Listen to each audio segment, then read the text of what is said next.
പച്ചക്കറി എന്ന് കേട്ട് കഴിഞ്ഞാൽ ഇറങ്ങി ഓടുന്ന എൻ്റെ മോള് പോലും ഈ കറി 3 പ്രാവശ്യം മേടിച്ച് കഴിച്ചു. ഇപ്പം വീണ്ടും ഉണ്ടാക്കി കൊടുക്കണം എന്ന് എന്നോട് പറഞ്ഞിരിക്കുകയാണ്. പച്ചക്കറി ഇഷ്ടമല്ലാത്ത കുഞ്ഞു മക്കൾക്ക് ഇതേപോലെ ഒന്ന് ഉണ്ടാക്കി കൊടുത്തു വെക്കുക കേട്ടോ, അവരും കഴിക്കും നന്നായിട്ടെ. വേവിച്ച് വെച്ചിരിക്കുന്ന പാലക്കിലോട്ട് 1 പച്ചമുളകും 1 ചെറിയ കഷ്ണം ഇഞ്ചി 3-4 അല്ലി വെളുത്തുള്ളിയും 1 ടീസ്പൂൺ ജീരകവും കൂടി ചേർത്തിട്ട് നന്നായിട്ട് അങ്ങ് അരച്ച് മാറ്റി വെക്കുക കേട്ടോ.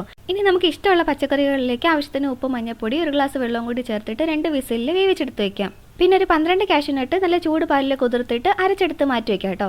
ഇനി ഒരു കടായിലോട്ട് കുറച്ച് എണ്ണയും ശകലം ബട്ടറും കുറച്ച് ജീരകവും കൂടി ഒന്ന് പൊട്ടിച്ചെടുത്തിട്ട് ചെറിയ കഷ്ണം കറുവപ്പട്ടയും 2 ഗ്രാമ്പും 1 പകുതി സവോളയും 1 ബേ ലീഫോടെ ചേർത്തിട്ട് ചെറുതായിട്ടൊന്ന് വഴറ്റിയെടുക്കാം കേട്ടോ.